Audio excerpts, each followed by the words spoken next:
I've spent a long time speaking to students, stay-at-home parents, working professionals that are just bored. And what's common between all of them is they have an amazing business idea. They think that if they just had the time or the money to start, they could be the next Mark Zuckerberg or Jeff Bezos.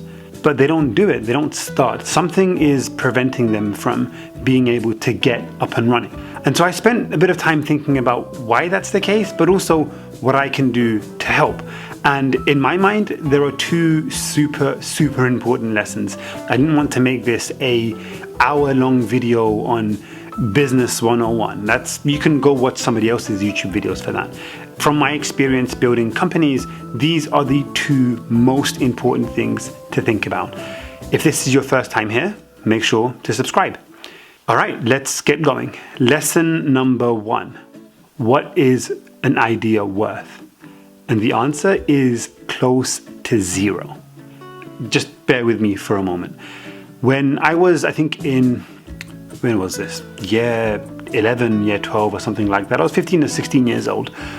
The one thing that I felt genuinely was like, damn it, I wish I was born 20 years before, because all of the cool things have already been invented. Since then, Uber's come out, Snapchat's come out, TikTok's come out, Airbnb's come out. You get the point, right? But I felt all of the cool things had already been made. What's really interesting about all of those ideas, though, is when you see in the early days, a lot of them were seen as crazy. I'm going to give you one example, which is Airbnb. And right now, it's super obvious that it's great, worth probably $30 billion. But when you look at the first time they went to raise money from investors, quite a few actually turned them down, because staying at a stranger's house for money that you've never met isn't intuitive. The idea itself, and just pay attention to that, forget the business for a moment. The idea, which is to have a stranger from the other side of the world that you've never met come and live in your house, and to spend a night sleeping in the same house that you sleep in, is just ludicrous. That should not really exist. Of course, it has, and it's been super successful.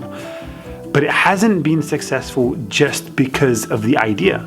It's been successful because it had an incredible team behind it, and it had people that were relentlessly focusing on talking to their users, improving on their business as best as they can. So let's rewind to day one of Airbnb. It wasn't raise millions of dollars. It wasn't hire hundreds of people. It was actually a few friends that wanted to make a bit of extra cash. And so, Airbnb, Air Bed and Breakfast, they literally got an airbed, put it into their spare room, and charged somebody that was coming over to California for a conference a little bit of money. And it was great. And so after they were able to make money from one person, they did it again with somebody else. And that worked out pretty well as well. And then they did it again. Companies like Airbnb didn't succeed because they had this genius idea. If anything, ideas evolve and change. And I'm going to use the Airbnb example again. It stands for Air Bed and Breakfast. The breakfast half, like literally the name of the company, Air Bed and Breakfast. The breakfast half is no longer a core part of the business. Some places offer it, some don't. Airbnb's success was not because of the ability to raise tons of money at the beginning. They didn't have tons of money to start off with. Equally, they didn't have tons of people working with them. Why am I sharing this with you? You're watching this video because you've probably got an idea and you feel like, I wish I knew how to start. And it's very easy to think about huge barriers, because you do see tons of articles in places like TechCrunch of these huge tech companies that have raised tens of millions of dollars. And you think, I don't have any of that. But that's okay. The way that you should be thinking about this is take a step back. Forget millions of paying customers. How can you prove that even one person wants what you're making? And that leads me perfectly into the second big lesson. Remember, lesson number 1, the idea does not matter that much. Lesson number 2, make something people want. and this ties into the idea thing really well. How do you know if somebody wants what you're making? This sounds super simple, but it's actually pretty challenging. First of all, stop thinking about building an app and building a website and hiring engineers and all this other stuff. That's expensive. It's a very expensive way to find out that you're making the wrong thing. So how do you think about this? Building something people want. What does that mean? How do you test it out? Well, the first thing is you don't think about the most complex version of your company. Scrap that. Let's use Airbnb as an example. Imagine I wanted to build an Airbnb-esque business today for the first time. What I wouldn't do is build a website from scratch. What I wouldn't do is hire engineers. What I wouldn't do is spend tons of money on marketing, because really and truly, even though I think it's a great idea, I don't actually know if anybody else thinks it is. And so the thing that I really want to test is somebody willing to stay in my house and pay me for it? How would I go about doing that today?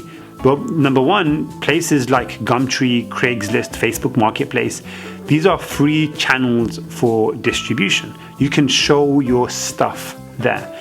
So I've got an apartment. The first thing that I would do is I would take my phone and I would take the best possible pictures that I can of the place that I'm offering. Step number two, I would take these and I would list them on these free channels. I would plaster it all over WhatsApp, over my own social media, and also I'd probably repost daily on places like Gumtree, Craigslist, and Facebook Marketplace. And I'll give it a week.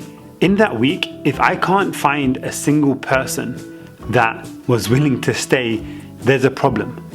For whatever reason, people have looked at my ad, they've seen my, Air bed and breakfast, but they haven't chosen to pay for it.